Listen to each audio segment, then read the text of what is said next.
not looking good at all. They are frightening, and they are quite disturbing. Even for some investors, I mean, many investors are getting nervous as to the way things are looking, because the outlook is looking rather gloomy. But I believe that if we do the right things, the situation can be redeemed, because we are in this situation not only because of the global issues. Of course, we must acknowledge that there are global factors in the current situation. Initially we had a pandemic, which caused quite a number of disruptions to global value chain and depressed commodity prices. Just as we are recovering from that, we have the Russia-Ukraine war or conflict, which again has brought its own disruptions to the global economy from the point of view of the energy costs and disruption to supply, and from the point of view of food prices. Of course, these are real challenges coming from the external sector. But domestically, there are quite a number of domestic factors which I think if we do the right things, it could make the situation a lot better than what it is. We have issues of insecurity, for instance. The insecurity problem is not a global problem. It's having quite a number of effects on the economy, on investment, and particularly on our agricultural production and food prices, unemployment, and even the perception of the country as an investment destination. So that's something that is peculiar to us at this time. Then we have quite a number of policy distortions and dislocations, which we are also grappling with. That again is a domestic issue. We have the foreign exchange issue, it's largely for now a policy problem. We have elements of trade policy issues. We have some investment climate issues, business facilitation issues, and we have all this problem of oil theft and the effect of that on our oil output, the loss of revenue, and the effect of that on investment in the oil and gas sector. Many investors had left even before this crisis because of left the oil and gas sector because of the insecurity in the oil producing areas, the vandalization of facilities, the pipelines, illegal refineries, oil theft. And so when the government was not living up to its billing, to protect the assets and the lives of investors in that location, many of them had to leave after spending so much money trying to secure themselves. So these are the issues. Some factors are global, and some factors are domestic. And if you want to fix this issue, we should be looking more in the domestic direction, those policy areas that we can fix. Dr. Yusuf, talking about subsidy, I would really sound like a broken record. We've talked about subsidy times without number, and up till date, we're still not seeing that decision, or government not ready to take that decision to take out subsidy, because of course we know what might follow that decision. But that is part of this recommendation at the moment, particularly as the NNPC becomes a limited liability company. That is what is expected. So if we look at taking this away, and of course eliminating NNPC's federation-funded projects, we can go on this one after the other, but the big elephant in the cupboard truly is the subsidy saga and, of course, cost of governance. How can we address this too in a way that it won't just hit hard on the masses? Well, the subsidy issue is a very, very difficult issue to tackle, particularly at a time like this. First, it is easier to tackle the subsidy issue if we have some degree of domestic capacity for petroleum refining. It will be much easier because the vulnerability of the prices to external shocks will have been reduced significantly. Well, here we are, We are not refining. We are 100% dependent on imports. So that means we are very vulnerable, first, to commodity price shocks, that is the price of crude oil globally. Second, to exchange rate shocks, that's the depreciating exchange rate. So if you throw that into the welfare equation of the citizens at this time, if you throw it entirely into it, it will be very difficult for the citizens to be able to withstand it. Because we'll be talking about PMS going for close to maybe 500 naira per liter. So I don't know how any government will be able to withstand that at a time like this. First, because of the current social situation, because of the current level of poverty, and again, because of the political implication and even security implications. Because when you have a situation where the citizens are already on edge, you know, the level of poverty has become so high and so widespread. A lot of citizens are struggling even to survive. A lot of businesses are going under. We already have the components of our energy mix that are already deregulated, and we know what the citizens are feeling with respect to diesel, with respect to kerosene, with respect to aviation fuel, and to some extent, with respect to gas. So these are enough burden already. So that is why I'm saying that, yes, it's good to remove subsidy, but it is easier said than done. If we are going to do anything, I think it's about looking at a strategy to gradually phase it out. But it will be much easier if we get to a situation where we have much lower global oil price. We have had that opportunity in the past, which we missed out on completely. But if we come to a cycle where we have a lower oil price, it will be easier, you know, to deal with this issue. Another opportunity is if we are able to get our refineries up and running, it will be easier to manage those variables. But right now, it's going to be a very difficult thing. And if there's a major implosion or conflagration or riot, I mean, even those of us that are saying that they should remove subsidy, nobody will be able to speak again, because we have seen that in the past. We have canvassed, many analysts have canvassed that subsidy should be removed and all of that. When Jonathan tried to remove it, we knew what happened. All the proponents of subsidy, everybody was quiet. Not even the governors. Jonathan was left alone to be grappling with the problem of the riots and the protests. So these are the issues. So I think it's something that has to be done, you know, in a very strategic manner. It's not something that you can jump into just like that. And let me also say that, yes, we welcome the intervention of the governors at this time about the way the economy is being managed.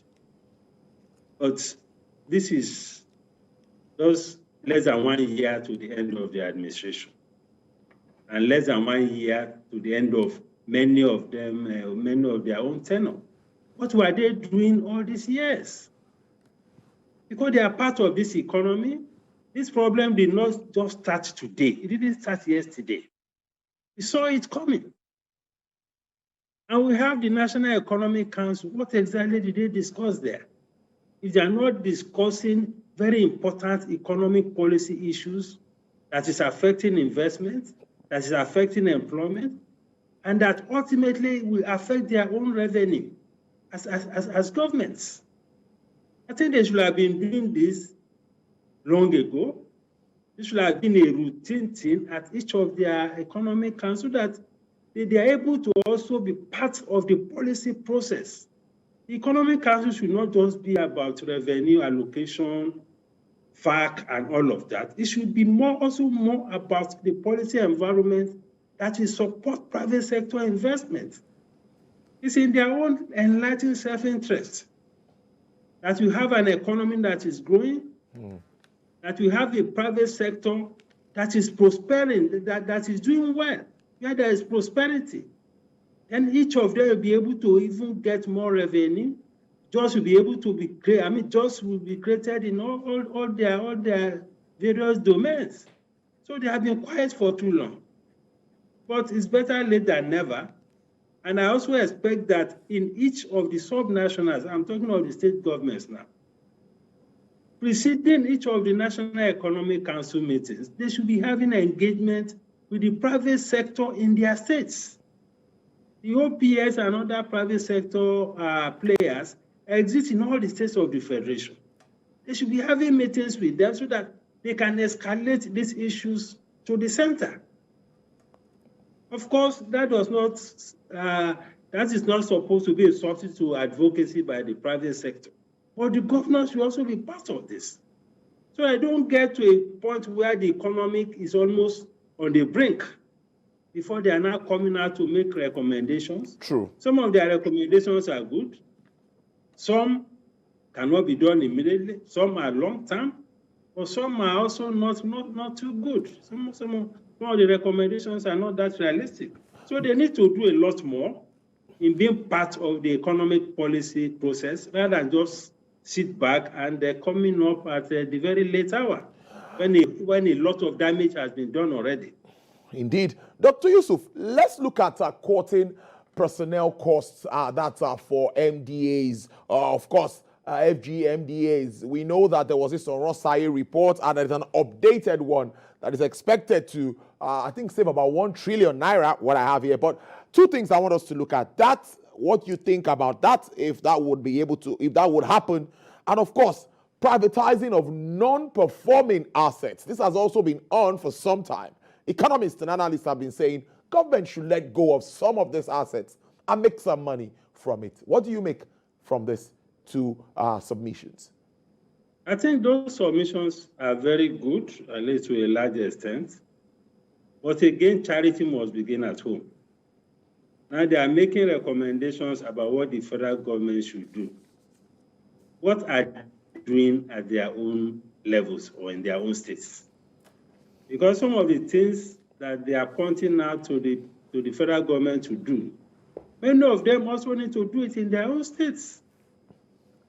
Part of the challenges that many of the states have with their own fiscal sustainability is an overbloated workforce. Their bureaucracy, whether they are talking of the state level or the local government level.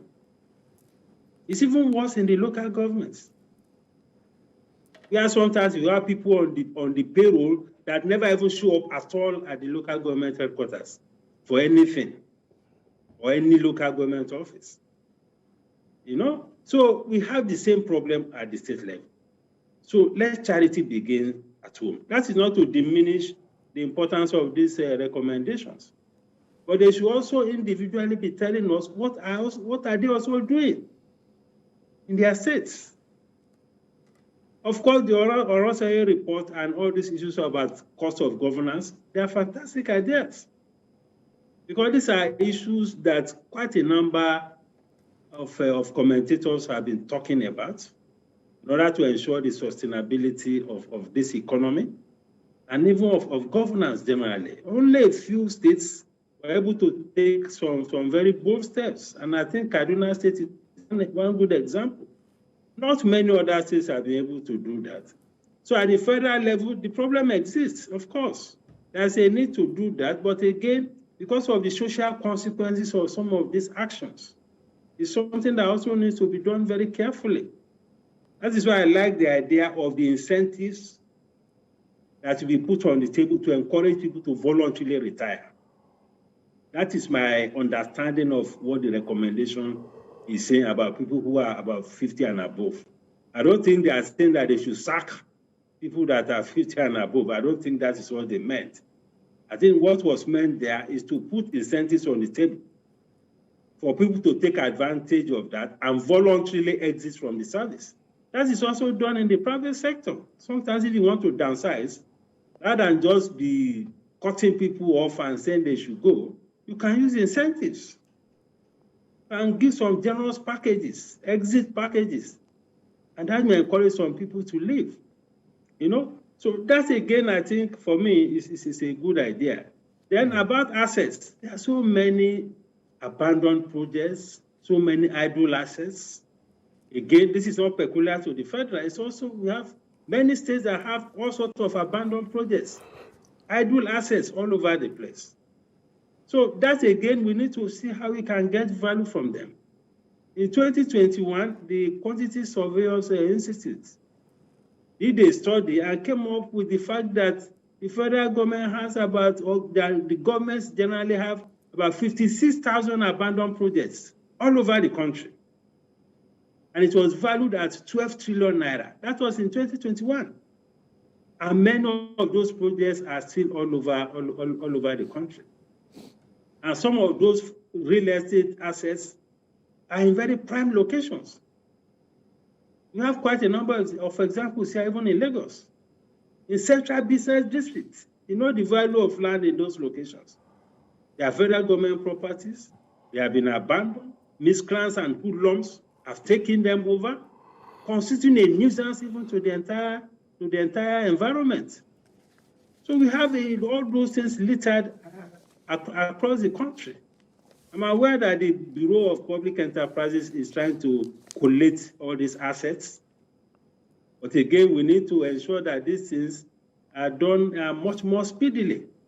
So we can do a lot with the assets that we have. And Dr. Teriba has been leading this campaign about how we can make better use of our assets to raise revenue. You know, I think the more we listen to such interventions, the better. Then there was this recommendation about increasing VAT. Now, we just increased VAT, and I don't think it's more than a year or something slightly more than that, to 7.5. It's too early now to be talking about increasing VAT again. I mean, that is too soon. And in any case, we know the pressure that businesses and individuals are going through at this time. Of course, in the long term, medium to long term, we can be talking of a review, but we should allow the economy and investors to have some breathing space first before we begin to talk about increasing the VAT. Then there's this suggestion that they should be taxing anybody less than 30,000. All of them, whether they're employed or not, they should be paying 100 naira. I mean, where is that coming from? What kind of taxation is that? The essence of taxation is to take from those who have to support those who do not have. That is the basic principle, redistribution of income. Why will you be taxing somebody who is earning 30,000? That's less than $50 a month. I mean, what kind of recommendation is that? So there are some of those recommendations that actually I don't quite agree with, and the fact that I should be taxing people who are earning 30,000 and below, whether they're employed or unemployed. Then those who are earning 30,000 and above should be taxed at a flat rate of 3%. I don't think that should fly. I think if we talk to tax experts, they will tell us how well to optimize revenue from taxation. In many economies, almost 80% of their tax revenue comes from about 20% of the population. I mean, that's what we call the Pareto principle. Focus on the significant few that can give you the best result that you have. Not to be disturbing the poor masses or all these artisans and all these who are selling tomato and pepper that you want to collect revenue and all of it. It's not right. So I have my reservations with some of those things. So those are my views about some of the recommendations that have been made. Indeed, it's an interesting conversation, and I think that we need to pick all of these recommendations one after the other, just like we've done. Maybe we'll have a part 2 of this discussion. For now, this is much time can take.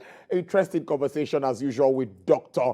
Muda Yusuf, who is the Chief Executive Officer of the Center for the Promotion of Private Enterprise, and we all know as immediate past Director General of the Lagos Chamber of Commerce and Industry. Thank you so much, and I hope to see you on the other side. Thank you, Tolu. Thank you.